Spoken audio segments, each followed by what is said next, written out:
What is up, everybody? You are checking out the Uncensored Pro Wrestling Podcast. I am your Italian god and actually your co-AEW pay-per-view champion, defending my title today against my buddy here. But also, I have a new nickname. I'm the Ace now, too. Not only am I the Italian god, I'm the Ace. Ace in the hole. I always win. Use me.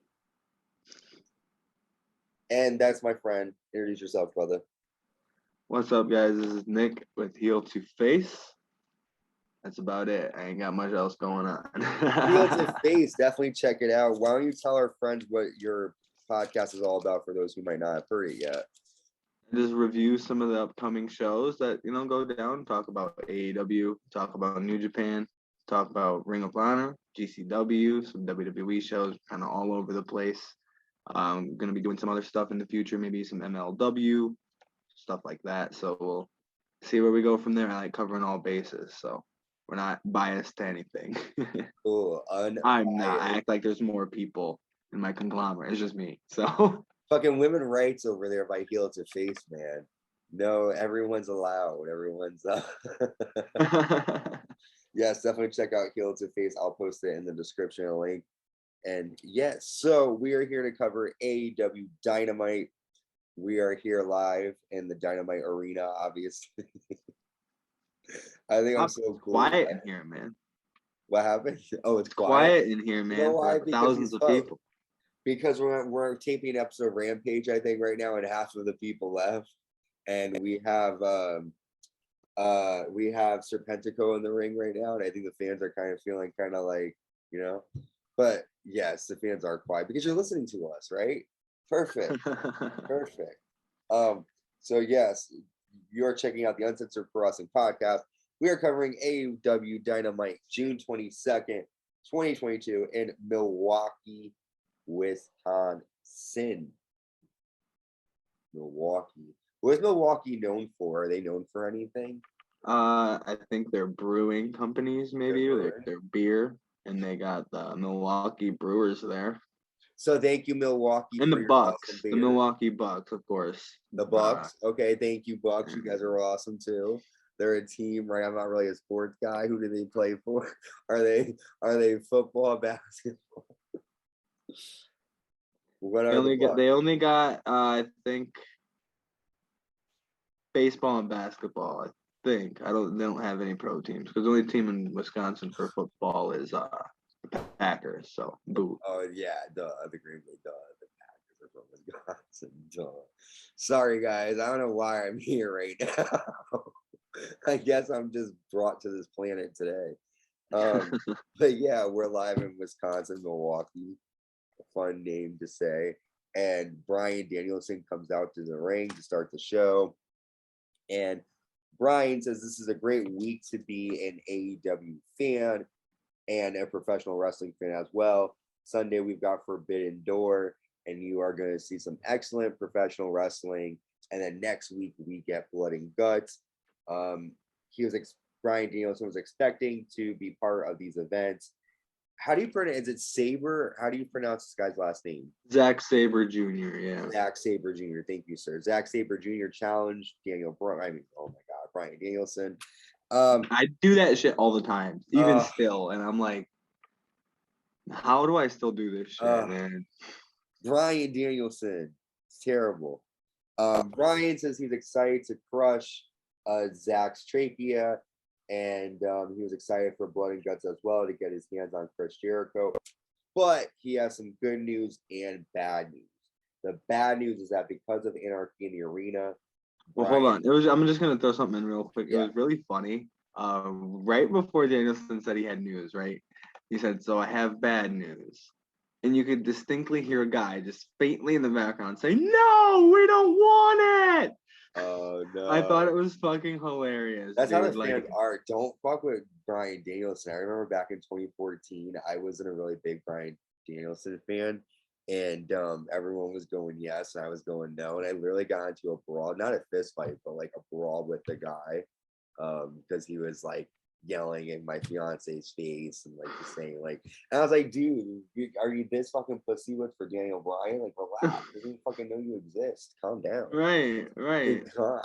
But yeah, it was a tough time in 2014, 2015, man. I've Tough never time. been a big fan of him. So I respect that he's really good, and I acknowledge he's really good, but I've never been a big fan.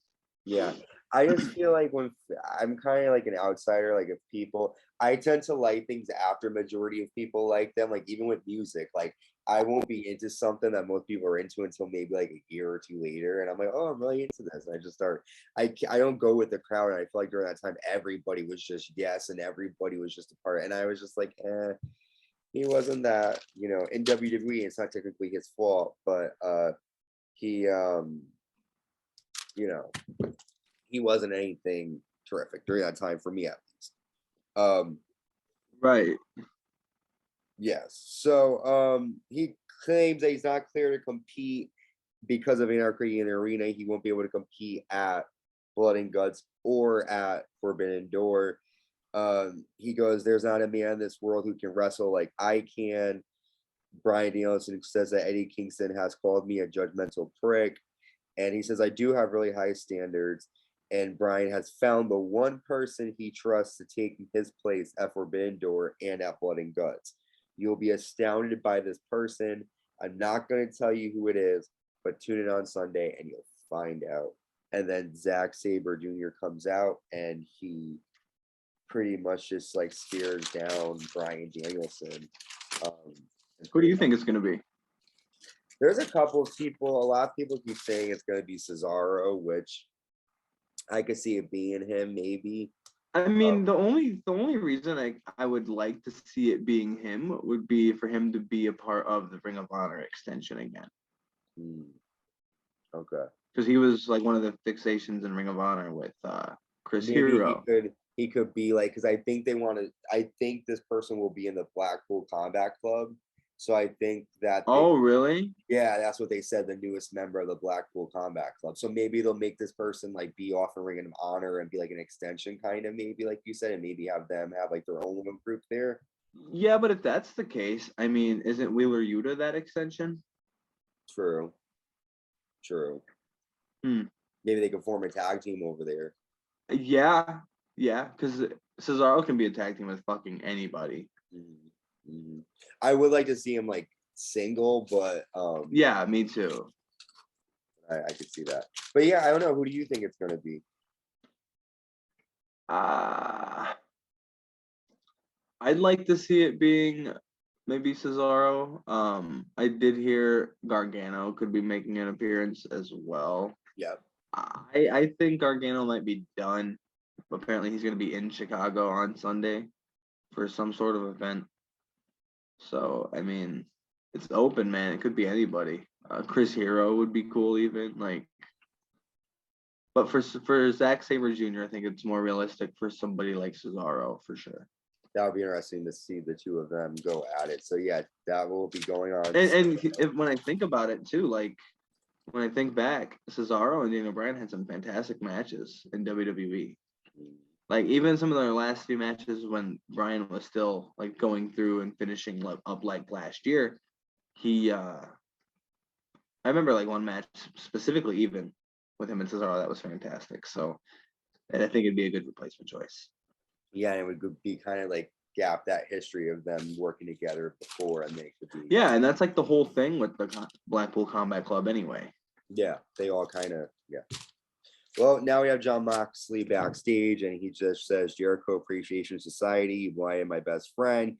You put my partner on the shelf. Next week, you're going to find out if the Jericho Appreciation Society rules. He claims he hates Chris Jericho. And he says, Tanahashi, this Sunday I step in the ring with the ace. Once that bell rings, I have no respect for anyone. I'm the ace.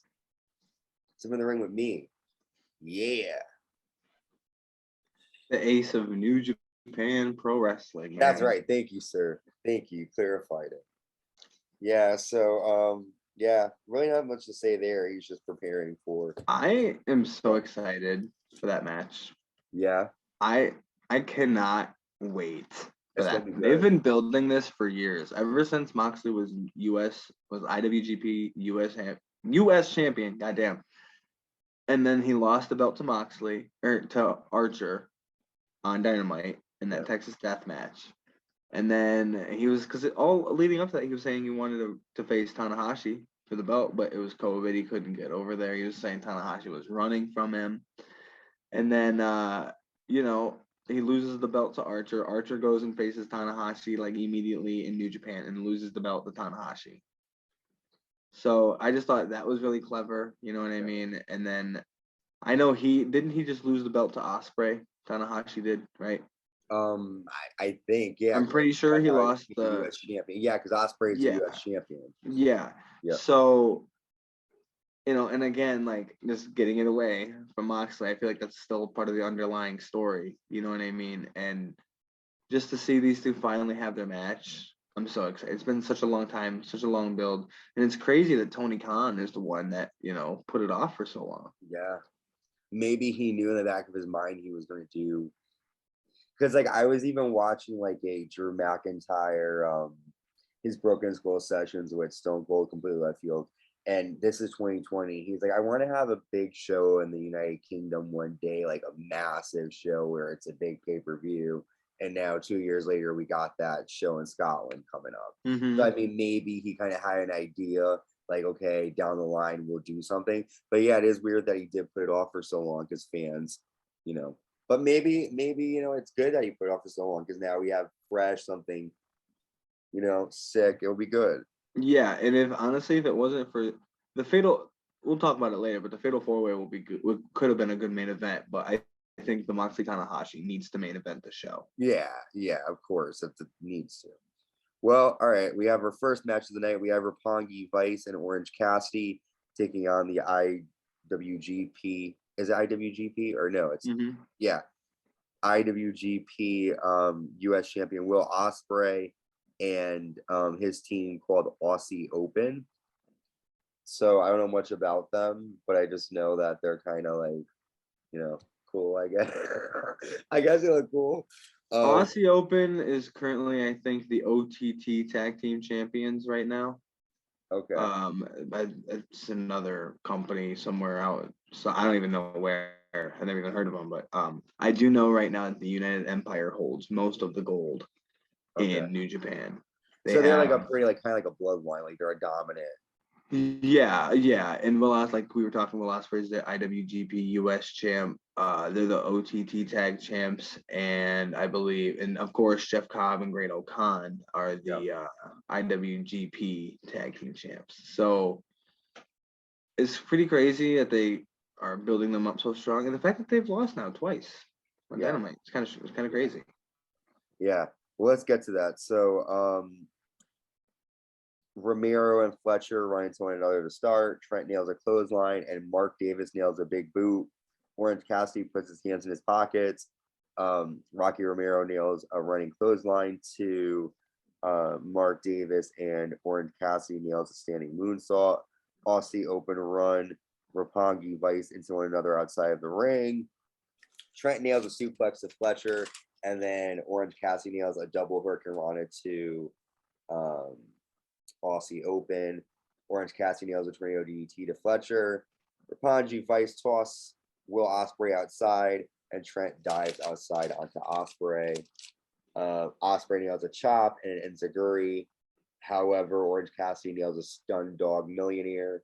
That was insane. That was cool, yeah. And Will Ospreay's sell on that was beautiful. Oh yeah, he just fucking took it like a fucking champ. I loved it. Oh man, that was awesome. That was cool. Roppongi Vice nail a double knee to Kyle Fletcher, and then Will Ospreay nails a kick, and Mark Davis nails a suplex into a pile driver. Orange Cassidy breaks it up. Another good spot right there. Yep. I thought that was gonna be the end. Rocky Romero dives onto Will Ospreay outside, and Trent nails a tornado DDT to Davis, and Orange Cassidy nails the orange punch to Fletcher to get the win for his team. After the match, United Empire come out, and they, look to attack Roppongi Vice and Orange Cassidy until FTR come out as well and they send United Empire packing. So, yeah, you just mentioned earlier that, United Empire keeps losing on Dynamite. Again, they did lose, so you weren't happy with this. What did you think of the match and overall, point of it?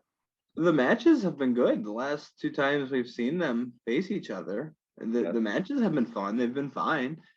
I just don't agree with the result. And even I know it would be WWE style booking, but even to have them lose that first week because they're coming into Trent's kind of territory, they're not really used to whatever. But the second time they face, especially the week of the Forbidden Door show, you would think you want to make them look strong. Because now it looks like Roppongi Vice has beat them twice. Now it doesn't look like, I don't know. I know that they're not in the tag team championship match. I know it's Great O'Khan and Jeff Cobb. But I don't know. It still doesn't look good. So I guess in the overall scheme of things, I didn't really think about it. Doesn't really matter. Because it's not the same tag team. I guess you're trying to make Roppongi Vice look credible. So that, I guess, does make sense. But, so then I just feel like they should have split some wins because it makes Will Ospreay's group kind of look weak going into the whole thing. And that's like the opposite of what they're doing with them in New Japan. They're like dominant over there right now. So I don't know. It's kind of weird. Yeah, for me, like, I feel like that was an issue I had with like Ezekiel when he lost at Hell in a Cell. I felt like you're building him up and then you're gonna have him lose, and now I don't have any sort of like care for him. I have a little interest in these guys, so I've never really seen them before, but I can that's the point though. You've never seen them before, and then they lose all the time. Yeah, and so it's like that's sort of like what I'm gonna look at them as. Yeah, true. They should have done a bit more. They could have won at least one match, maybe if not this week, the week before. I feel like he's probably gonna end up winning on the pay-per-view, obviously. So that's probably why they didn't want him to look. Who, Ospreay? Yeah. Yeah, I think so too. So I feel like they probably don't want him to look whatever. So yeah, you want to make him look credible, like I had said. Like I get that, and it makes sense, but I don't agree fully either. I feel you, man. Well, we get a promo from Jay Lethal, Sanjay Dutt, and Sam Singh backstage. Nothing happening here. They're just going to India and they're excited to celebrate their victories. We then get Christian Cage. He comes out to the ring to explain what happened last week when he turned on Jungle Boy. He yells at the fans to shut up. Christian says, "You didn't think I was going to let Jungle Boy eliminate me from the Casino Battle Royal and, get away with it," which is cool booking because that was a year ago. He goes, he being Christian Cage, "I am a legend and deserve more. Jungle Boy cost me a roster bonus and a fast track to the AEW title. I decided to go on social media to find out all I could about Jungle Boy." Christian says, "I don't need your comments from anybody. I found out that Jungle Boy is talented. He hitched his wagon train, gave a vice, and cashed in a big check from Jungle Boy." What a great promo he cut here, man. It was very good. Christian says, "I didn't care. I didn't come here to help others. I came here for money. Try having a match people talk about for years and years and have a match, the type of match that they make pay-per-views out of." He's talking about TLC. Yep. Great line there, man. That was he's spitting nothing but facts. Yeah, it's true, man. It's all true. And it's crazy. I don't mean to like interject or anything. Yeah, no, go ahead. Anything you want. Go ahead. I was never like huge on Christian Cage, and like in WWE especially, he always seemed kind of weak. I didn't mind his like feud with Orton in 2011. I thought that was one of the best things I seen him do outside of the tag team stuff he did with Edge. Yeah. But I loved him in TNA when he first went there, I think in the mid 2000s. I thought that was a great run. I thought he really proved, because he was a heel there too, right? Yeah. So that was fantastic. His run again in WWE after, because it seemed like he was a little bit different in his more recent WWE run when he had faced Orton and stuff like that. And I don't know, his matches with Kenny Omega have been great in AEW. Like him in AEW has just really turned my opinion on him a lot. And then this promo also kind of put it in place for me too, because he drove it home. that he's a heel. He's here for money, no other reason. The outfit showed it. You know what I mean? He's letting his true colors be shown. He really ran it home here, and he really got the crowd to hate on him big time. Yeah, he was. They were like, "Time, shut the fuck up!" Like, Yeah. Then it was funny too, because then the camera panned to some kid chanting it in the crowd. well, And then yeah, you hear JR say, "Well, it's live TV, ladies and gentlemen." yeah. Jim Ross is like, "Yeah, here we go." Jim Ross knows what's up. He sure does. But yeah, I mean, he just basically says he had Jungle Boy, he doesn't have a killer instinct. And the one time that he doesn't give Jungle Boy a vice, he loses the tag titles. And and Christian. Which is true. Jungle Boy has Yeah. been doing nothing but lose. True. Unless Luchasaurus is in there with them. True. And then Christian, we see footage of Christian telling Jungle Boy's mom that she raised a piece of shit. Which I seen that unedited clip, man, like last week. That shit was insane. She says that Christian says that Jungle Boy's mom saw her knight in shining armor go off in the sunset. Maybe she wanted me to be Jungle Boy's daddy. And he goes, "Oh, you already have a dad, but he's dead." That was fucked up. He goes, he being Christian says, "Your dad would be embarrassed and ashamed of you. Enjoy your early retirement at 25. And then Luchasaurus comes out to the ring, and Luchasaurus grabs Christian by the neck. And Christian says, "Remember what happened to Marco? You're like a son to me. We need to talk in private." And then Luchasaurus takes his hand off of Christian's neck, and Christian hugs Luchasaurus, and they walk off together. What a weird moment. Yeah, I didn't understand that because Luchasaurus came up with Jungle Boy. I don't see why he would just like be blindly into Christian Cage. So I don't know. Well, yeah, and if they're gonna try to make him seem like a dumb dinosaur who just blindly follows things, why wasn't that the case forever ago? Yeah. Why is he just doing that now? You know what I mean? So I feel like he should have came out and just beat the shit out of Christian Cage, honestly. Well, I think he wants to get a he's supposed to be a dinosaur, right? So maybe he needs to like get some money so he can build a replica set for his own house, or he can get all the other fake dinosaurs, and maybe Christian's giving him some money to do this. I don't know. It's weird. It doesn't make any I don't know. It sense. says he's like tens of thousands of years old, so we'll have to see. Wow. Well, yeah. But yeah, the promo was fire. It was great. Definitely Christian's just amazing right now. One of my highlights of the show, honestly, was his promo. That was probably the biggest, thing to happen, right? Well, there was other. Well, yeah, but one of my highlights of the show. Yeah. All right. So next we have Malachi Black taking on Pentagon with Alex Abrahantes, and this match is going to be the winner will be added to the All Atlantic title match at Forbidden Door, and Pentagon hits a super kick and a dive onto Malachi Black outside. Penta nails a backstabber and gets a 2 count and the sling blade. Black the backstabber was crazy. That was crazy. Yeah, I love the backstabbers. Those are the backstabber and the code breaker I like. Black kicks Penta's legs out on the apron and sends him into the railing outside. Dude, Penta hit the apron hard. You heard that, right? Yeah, dude. Oh man, he did not take that lightly. Dude, they're going in. That's what I appreciate about the AEW guys is they just go in every week. Yeah, but look how many guys are injured now. True. You're right. Every week might be a little much. True. Maybe they should do it like every 2 weeks. Yeah. But Pentagon nails an enziguri to Malachi Black on the apron. Black nails a kick and Penta nails a cutter and gets a 2. Black misses a double stomp that hits a jumping knee saw. A moonsault gets a 2 Pentagon outside, and then another flying double stomp, and Malachi gets a 2.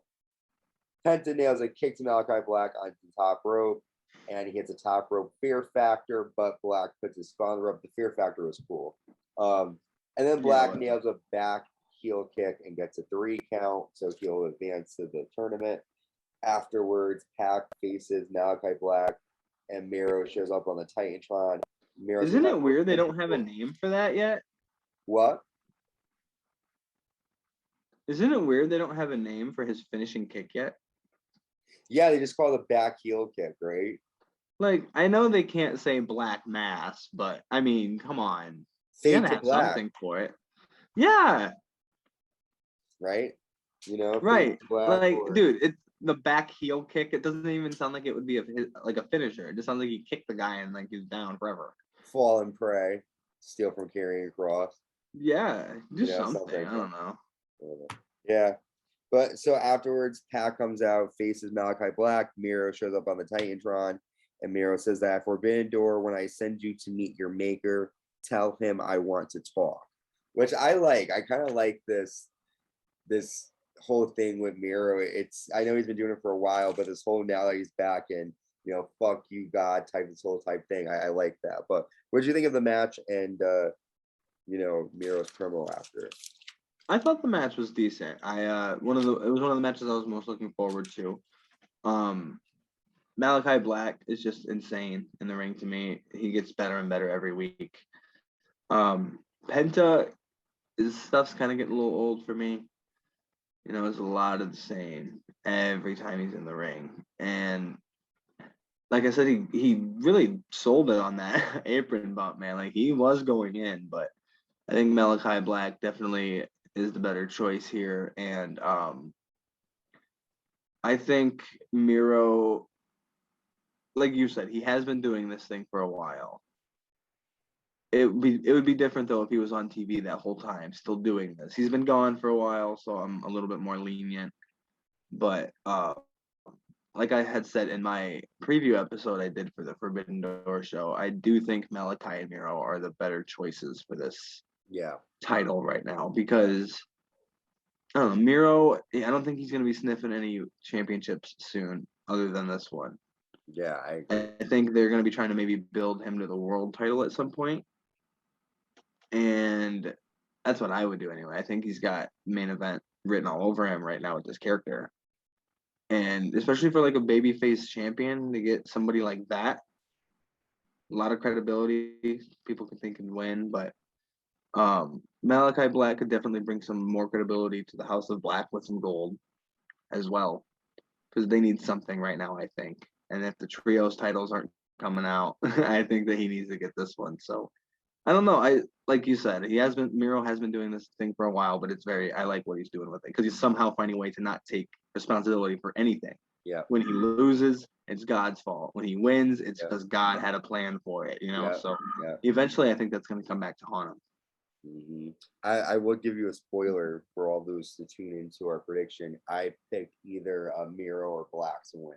We'll have to find out. That's what I said too. So but we'll see. All right. Okay, so then we get a quick promo from Wardlow. He basically just says, Scorpio Sky, I've been waiting for 3 years for the TNT title, and I'm coming for you. You really mean to tell me you don't want the AEW World Championship? Yeah. You want the title that's been degraded the most since 2022 started? Yeah. I'm over Men of the Year. I'm over the TNT Championship. I think this is not good for Wardlow right now. Yeah, instead what they should have done is, because I understand they probably want to build him up. They should have just had him like challenge for the AEW title, lose, then go after the TNT, because then you can say, okay, at least I tried. That's my goal. I want that title. I tried, I lost. Let me get some kind of title and then go back to the hunt for the AEW. Yeah, or have him get screwed. You know what I mean? Have him get screwed out of the championship. I just don't think. I get what he was saying by saying, like, I want to face the real champion in, like, CM Punk, but you don't even know if he's going to be the champion. Yeah. Like, he could lose to either Tanahashi or Moxley, whoever wins at Forbidden Door. Yeah. That's very possible. It's true. And we don't even know how long CM Punk is going to be out for, so you're basically going to, he could be out for 9 months for all you know, not that he would, but, like, then you're going to wait 9 months to challenge for a title. Like, it's right, so what are you going to do for Wardlow ever? Yeah. You build him up. You have him beat MJF to build him up, and now you're gonna build him up more.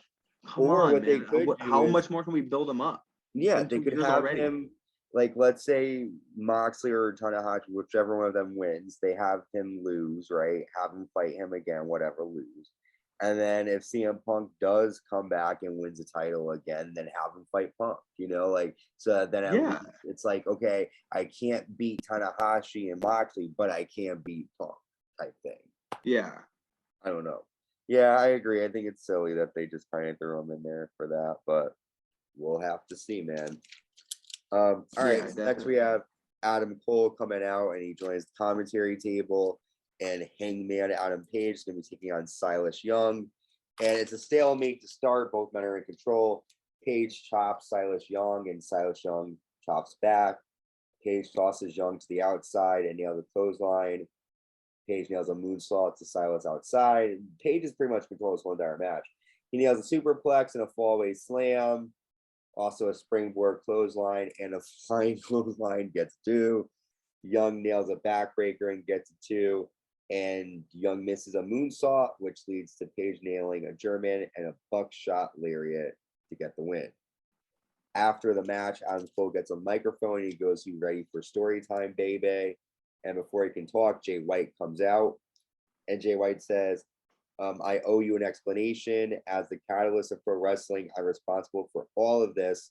My opponent can't be you, Adam Cole, because you lost to him twice." He's pointing to Adam Page.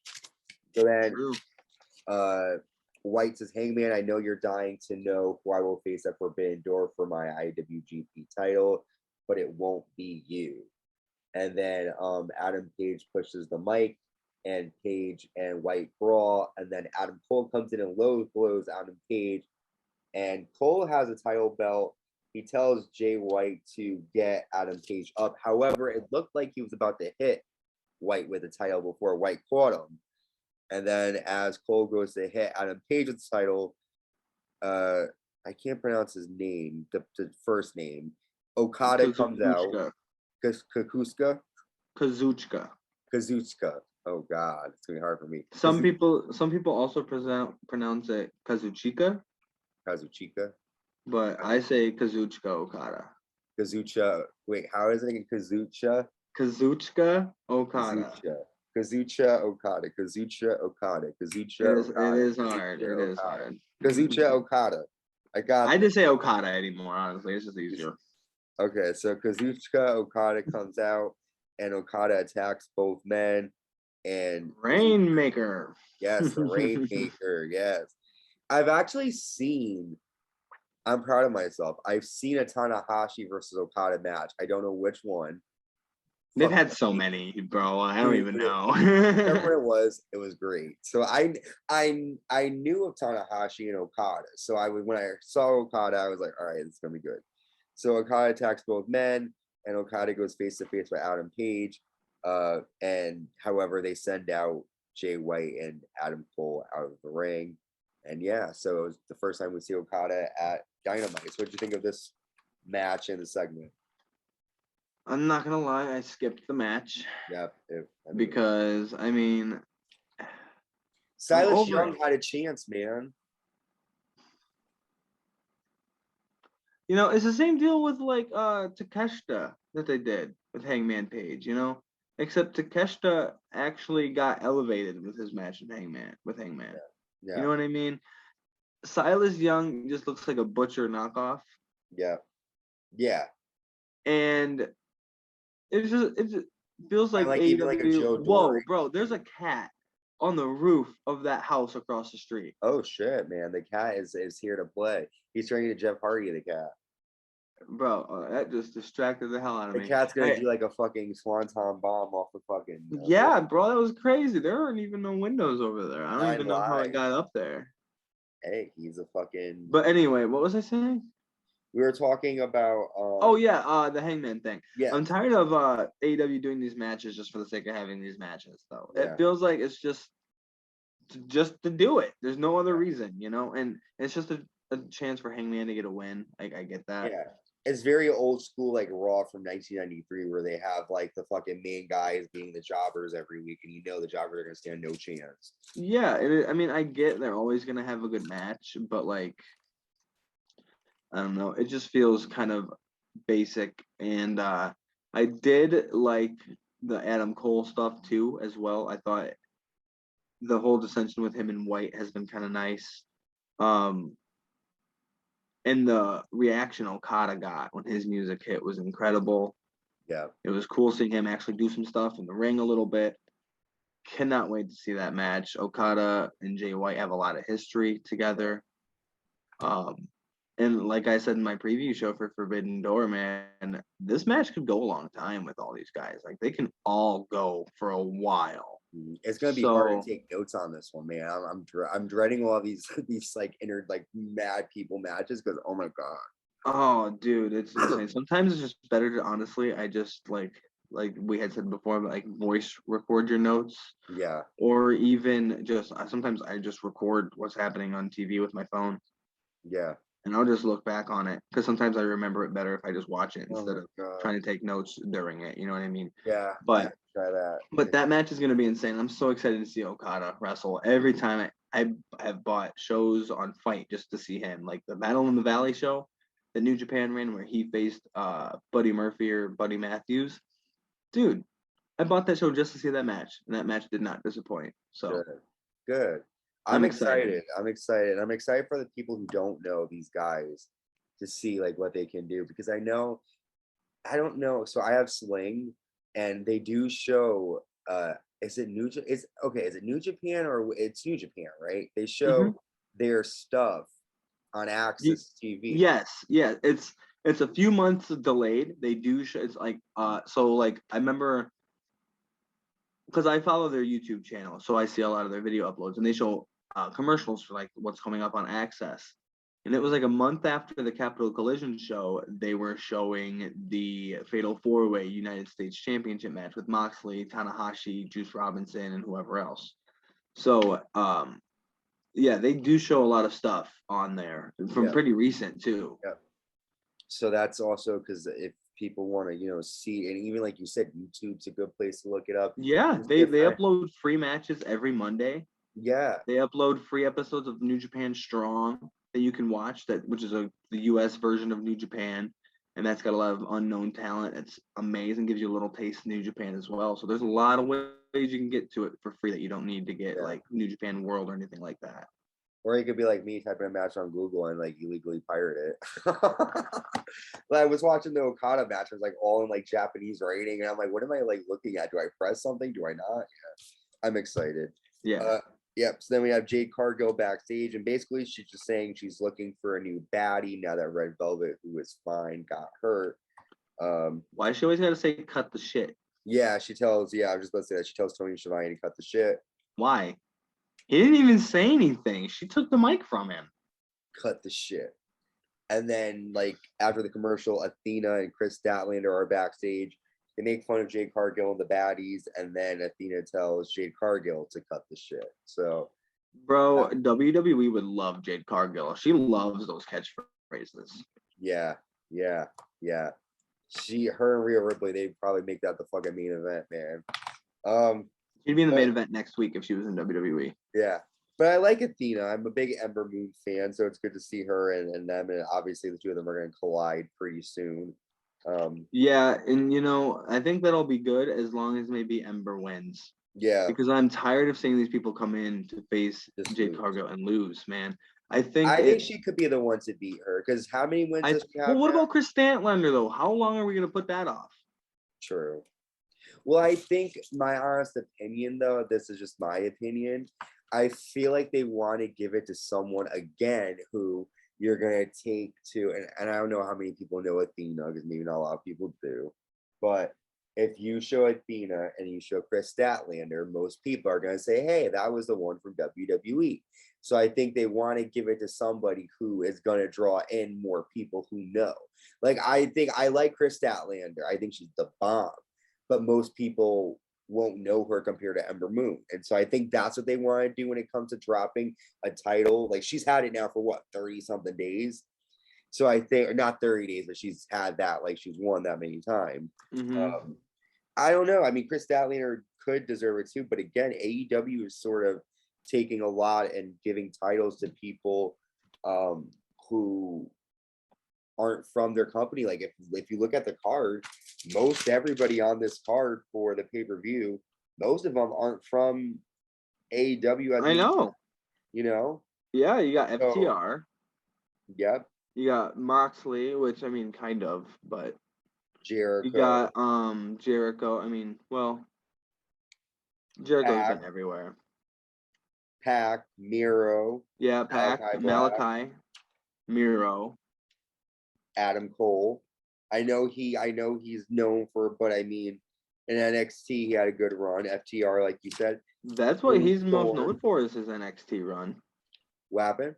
That's what Adam Cole's most known for, I think, is Yeah, his yeah. NXT run. I was there when he won the title the first time. At What Takeover at 25. Takeover New York? No, oh no, he didn't. He won it at Takeover New York. I thought he won it. Oh No, no, that was Johnny that was Gargano John. who I won. won it at when he won it at Takeover 25 Oh no shit. at Pop. Well, I'm a big Johnny Gargano fan. I love like Gargano's like my favorite, so I was rooting for Gargano, but I still popped when Cole won because I Yeah. respect him and I think he deserves it too. Yeah. That's how I am as a fan. Like I'm not one of those fans like, oh, big loss. The only time I get mad is like Becky Lynch because I'm a big Becky Lynch like you know. Yeah. I'm a uh, big Becky Lynch fan too, but I do think she needs to go back because this big time X thing isn't doing it. I know. It's it's different. It's sure not what I really was into. It's weird though because I think who was it? I don't know. Someone was like, oh, you're making all your wrestlers look ugly or something. Who was it that said that? Is that Vince Russo? He's like, you're I don't making all your know. pretty female talent like look ugly, like based on like all the like attire and the, like Becky's a pretty woman, but I can see what they're saying with all the like the way she cuts her hair and the dark makeup and the crazy clothes and Yeah. it's a weird, sort of thing here. It's like she's trying to be her husband, so it's like, Mm-hmm. but all right, we have a problem right now.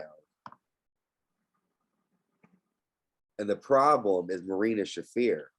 And she's coming Boo. out with Nyla Rose. She sucks. Well, that's the problem. She sucks. And she's taking on Toni Storm. I didn't know that Shafir and Nyla Rose were together. Where's Vicky? Wait, what? Nyla Rose and Maria Shafir are like a team now. Since when? I guess they teamed up on like Darker Elevation, and Vicky is nowhere to be seen. That's why Nyla Rose came out with her. Yeah. Or What? Vicky won. I want Vicky back. I skipped this match too. I just seen some highlights from it. Do you watch any of Impact? No. There's a wrestler named Giselle Shaw. Have you seen her? No. Okay, I thought it was like a Nyla Rose situation, but it's not. And so I'm like, wow, that's strange how that can happen. It's like a China type. Weird. Impact did come out and say that they had somebody who was transgender. I think it was like Lady Frost or something. Maybe it was. Giselle. But Or when I maybe look it up, it says her. It doesn't say trans. It doesn't say like she got a change. It just says her. Weird. But yeah, I did see Weird. something about that. I don't know. I'll have to look it up. But anyway, so the match starts in Marina kicks Toni Storm and she nails a headlock. Toni Storm nails a drop kick and Shafir with a high kick. Shafir kicks Toni Storm outside and Nyla nails a senton to Toni Storm outside of the ring. Storm punches Shafir and nails a headbutt, and Shafir sends Toni into the apron and she accidentally kicks the steps. Toni nails a DDT.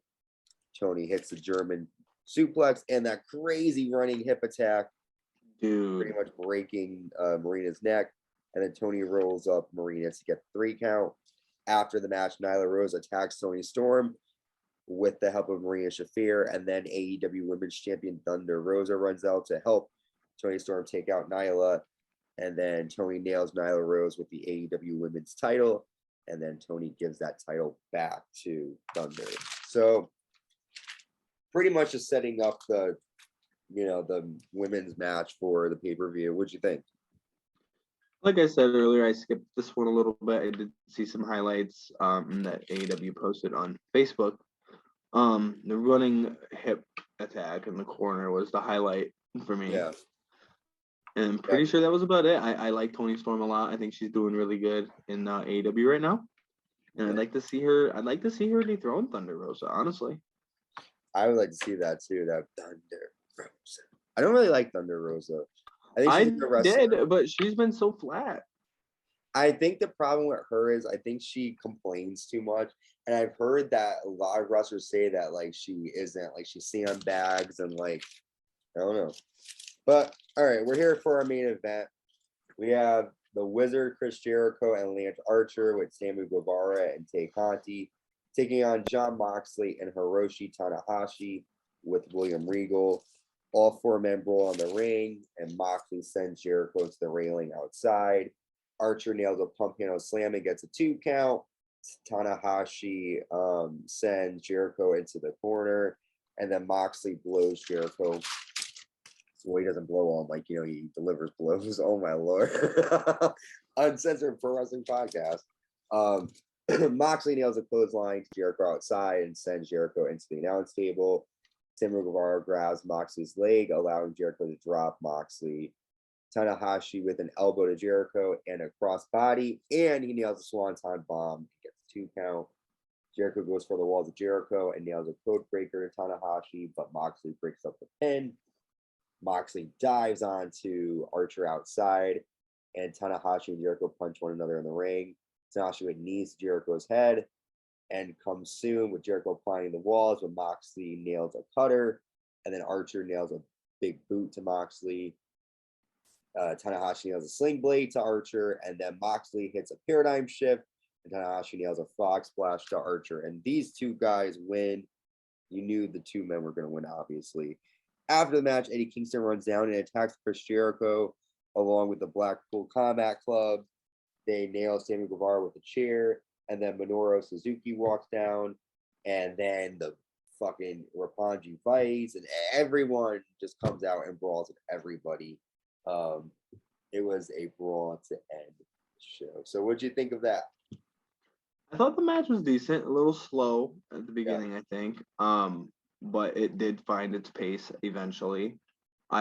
Especially towards the end, like you were saying, the cutter by Moxley, the big boot by Archer, kind of bam, bam, bam. That frog splash, the high fly flow that Tanahashi does, man, he nailed that thing. He hit all of his body weight onto, I think it was Archer he pinned, or was it Jericho? He pinned Archer, yep. Yeah, so I don't know. It was cool seeing Moxley and Tanahashi team up, and they actually worked pretty well together, surprisingly, considering that their match was 4 or 5 days away from then. Yeah. So I don't know. I liked that. I thought it was fun. I think the ending was too much. I think they could have ended the show with just like Moxley and Tanahashi winning and then facing like face to face. Yeah. Before their match Sunday, because then on Friday you can do the big brawl after Rampage. Yeah. You know what I mean? Because they had Orange Cassidy and like a big brawl happen on Rampage anyway, didn't they? I didn't finish. I don't know. Yeah, I think I seen like a clip on YouTube or something. Like there was a huge brawl at the end of Rampage, so they did that twice. So they could have just saved it for that and just had Moxley and Tanahashi end the night staring off and just like, hey, we'll see you guys on Sunday. I agree. But I thought the ending was a little much, but yeah. Well, this is a pretty decent episode of Dynamite. It was a good go-home show. It was all right. Yeah. For me, like the highlights were Christian Cage's interview. I like seeing Okada. That was pretty much it for me. Oh, wait. Hey, did you mention Darby Allin saying that Hiromu Takahashi and Shingo Takagi are going to be teaming with them and facing the Young Bucks and members of the Bullet Club in Hikuleo? And I don't have any idea about any of these people, so I was kind of glad that you mentioned it. No, you're good, because Darby called them out on Dynamite to a match, and that's when it got made official. Now, the people that Darby is tagging with, are they from New Japan as well? There's 2 from New Japan. They're from Los Ingobernables de Japón, I believe. It's Shingo Takagi and Hiromu Takahashi teaming with Sting and Darby taking on Hikuleo, El Phantasmo, and the Young Bucks. Is there anybody like me, because I'm not I don't watch any of this, is there anyone that we should look out for in this match that you think is going to be? Because I don't know any of these Japanese people at all.